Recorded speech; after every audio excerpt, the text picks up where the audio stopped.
All right, let's move on to the NWEA Fall 2022 Achievement Report and Review Recovery Plan.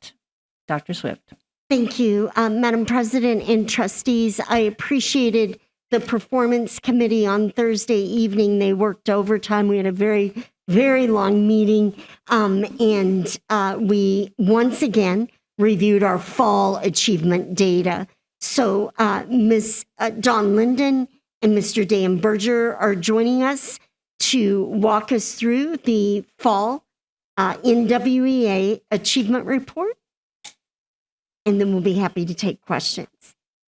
Good evening, President Lazarus, trustees, and Superintendent Swift. We have Mr. Matt Hilton and Dr. Dan Berger with us, and we are going to begin tonight with Dr. Berger and Matt Hilton walking us through the first portion of the presentation.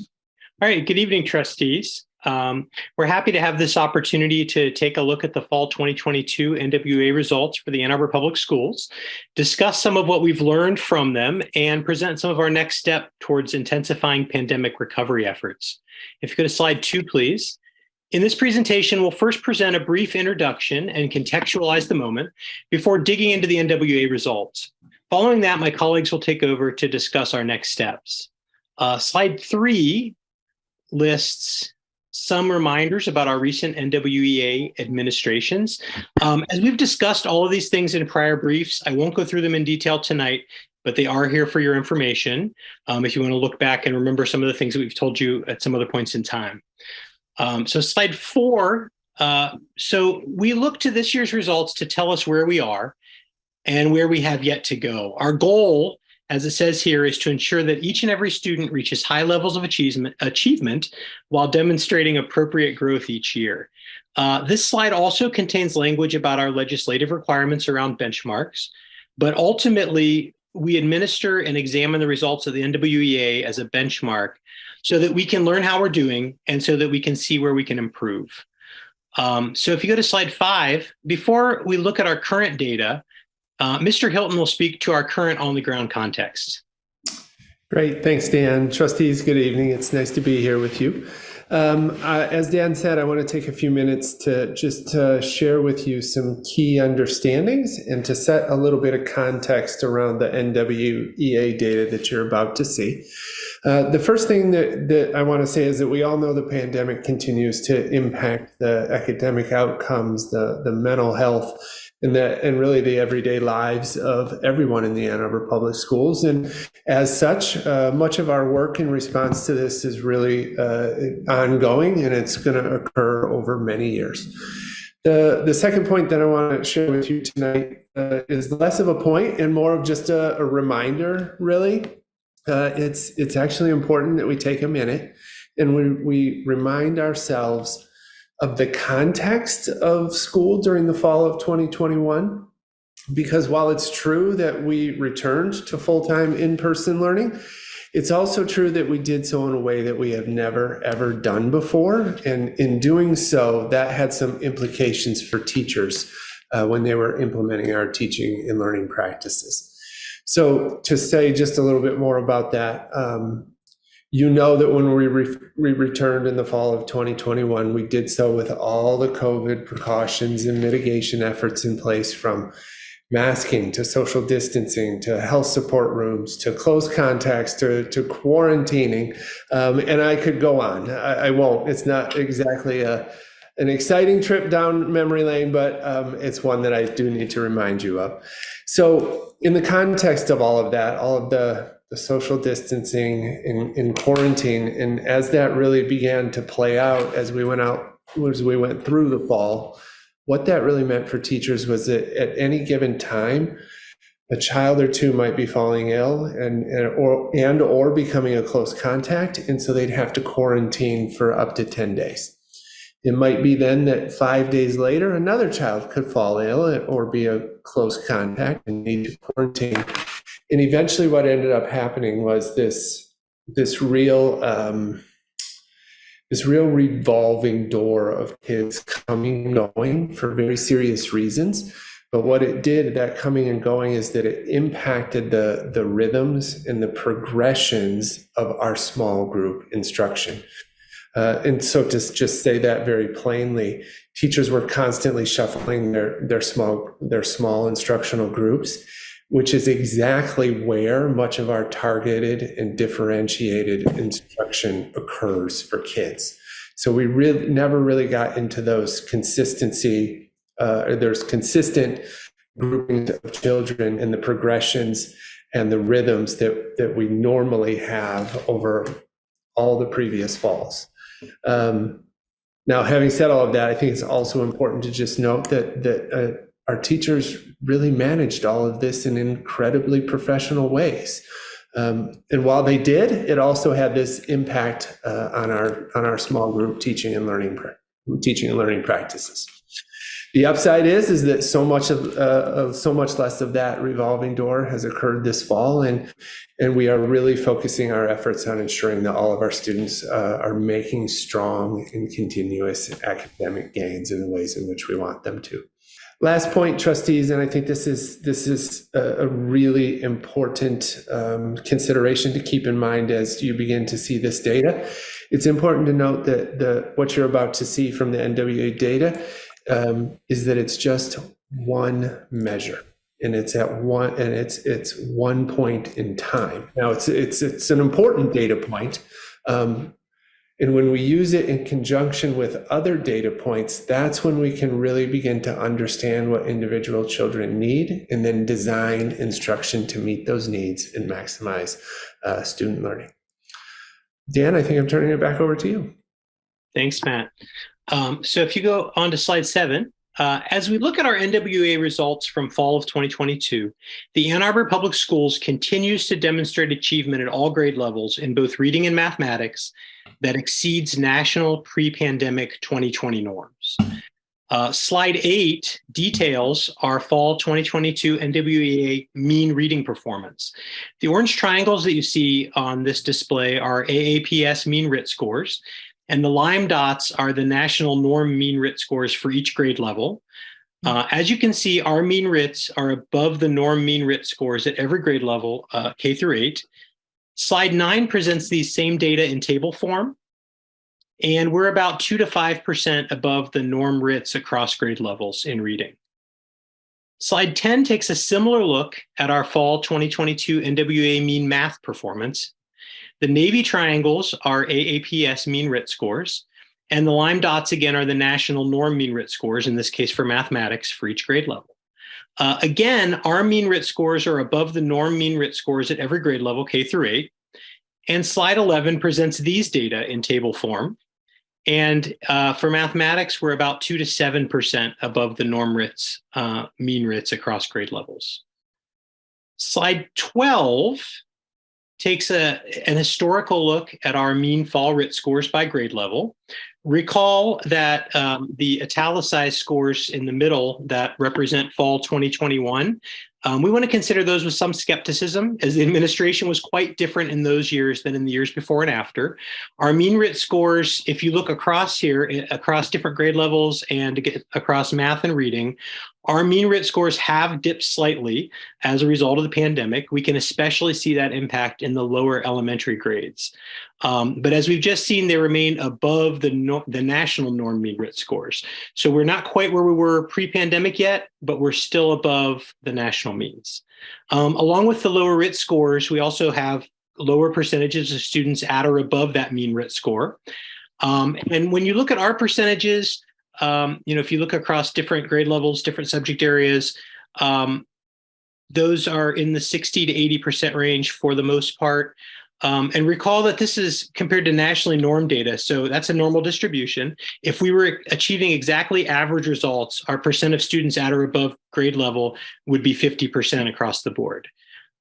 So trustees, in your background materials, you have this same style of tables breaking out performance by various student demographics for you to dig more deeply into on your own.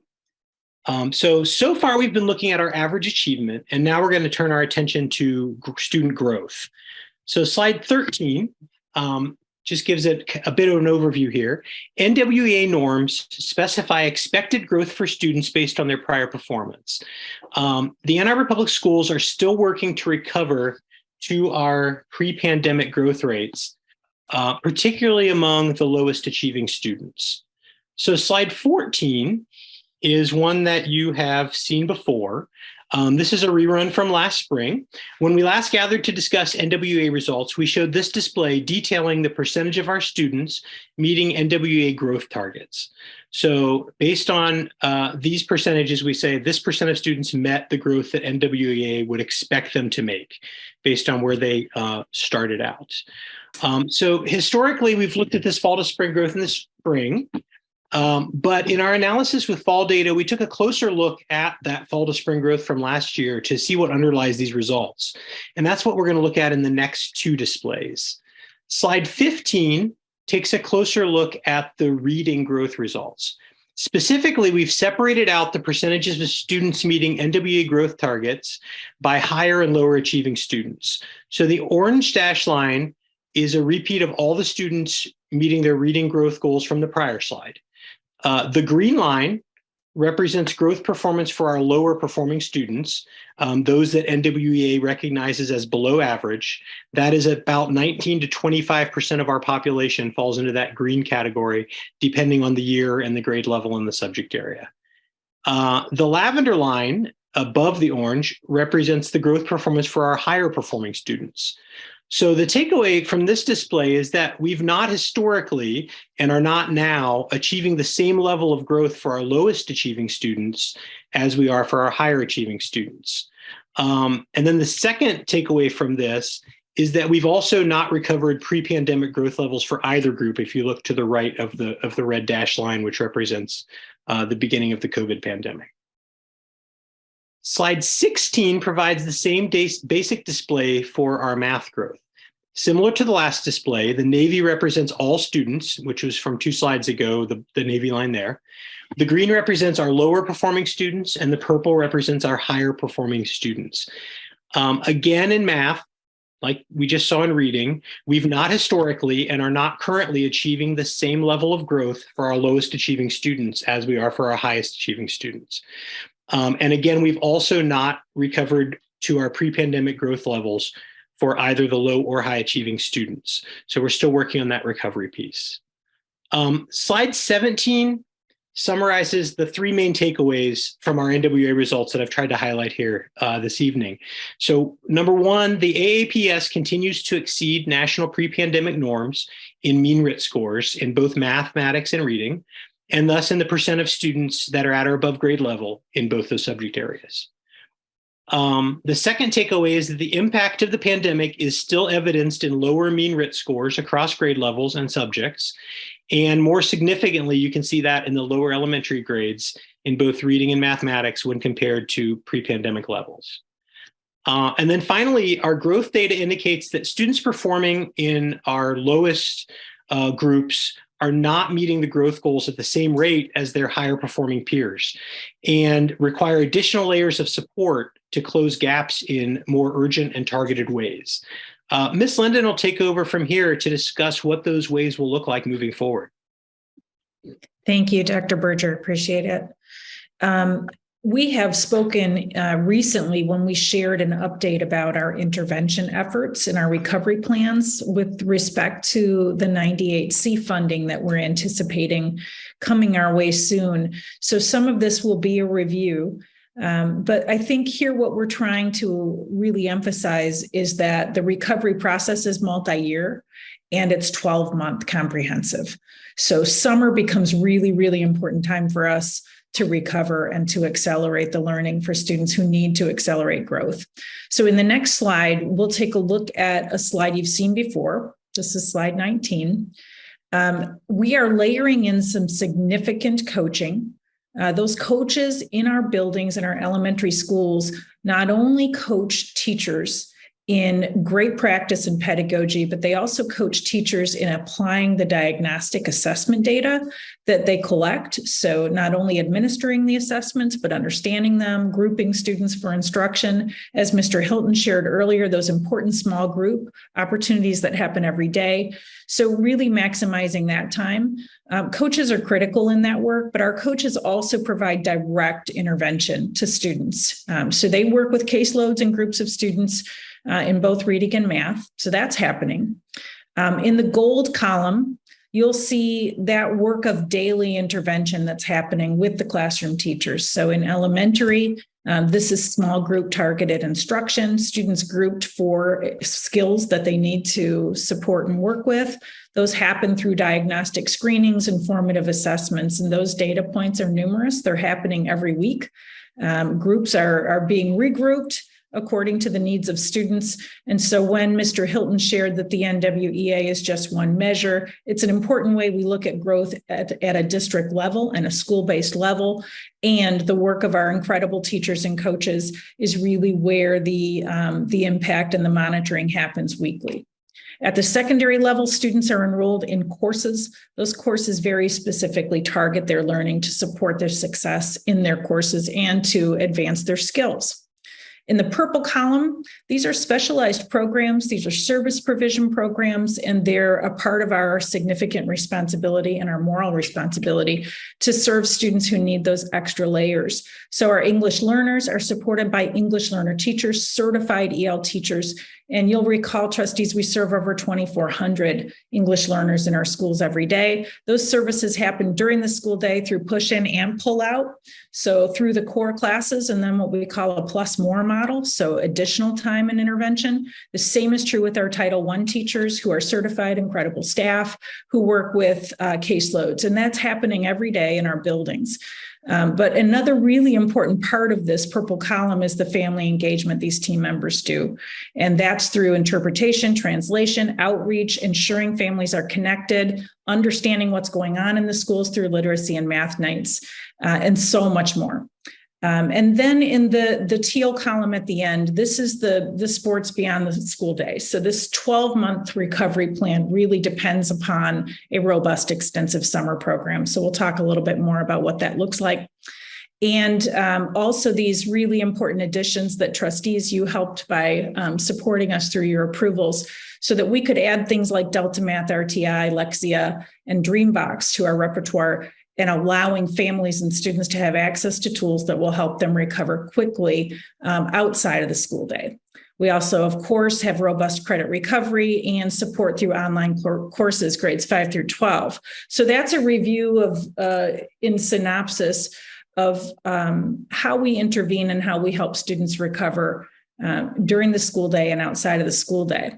In the next slide, you'll see, in slide 20, we're sharing with you a tier 1, a tier 2, and tier 3 look at how we support our students. So tier 1 is that core instructional space during the school day that all students take part in. We talked about the coaches supporting classroom teachers who are doing incredible work. The tier 2 is a plus more model, and we're going to be expanding that. So based on the data that we carefully monitor, what we're hearing and seeing in our buildings, we know we have to expand school day intervention. So using those 98C dollars and other funding sources, we will be adding reading and math assistants. These are certified teachers who will work as tutors with small groups and targeted skills during the school day. In addition, the tier 3, this summer piece that makes our programming 12-month, we'll be expanding the intervention portion of this. This means we'll be centering and focusing our resources to serving those students that Dr. Berger just revealed to us, those students who are performing below the norm and also not meeting growth. Those are the students we're really worried about, and we want to make sure we gather our students together and support them. So should the funding reveal itself to us in ways we don't anticipate or are hoping to receive, our plans are to increase those out-of-school opportunities through even more tutoring with certified teachers. So in the next few slides, you'll see review. I know in the interest of time, we won't linger, but we don't want to miss an opportunity to highlight our incredible teachers and the work they do and our amazing students. So small group, and now our framework for equitable instruction, which is part of our core programming. Dr. Swift mentioned in her update for equity. This is the heart of our work to make sure that the environments our students learn in every day are steeped in each of these 4 areas, but really centered on dignity and belonging. And in the next slide, these are those on-demand 24/7 tools that our families have access to and that we do really intentional work with our community center partners.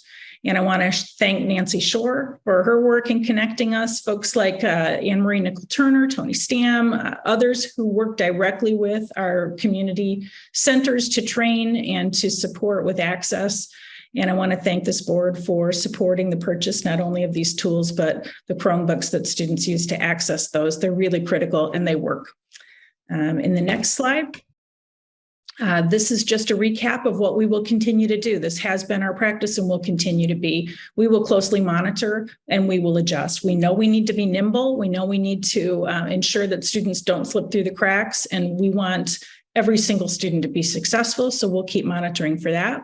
We'll actualize equitable instruction with our framework as a guide. So that continues through our professional learning systems and the incredible work of our building administrators, those school leadership teams, the teacher leaders in each building, and of course the teachers every day in the classrooms. And then we'll continue to use those gap addressing tools and the expansive summer to help us accelerate learning for students. So that's a whirlwind review of the data and our recovery plans. And we're happy to take your questions, trustees. Thank you, Ms. Linden. Mr. Berger and Mr. Hilton, thank you very much for this presentation. Appreciate it. Thank you.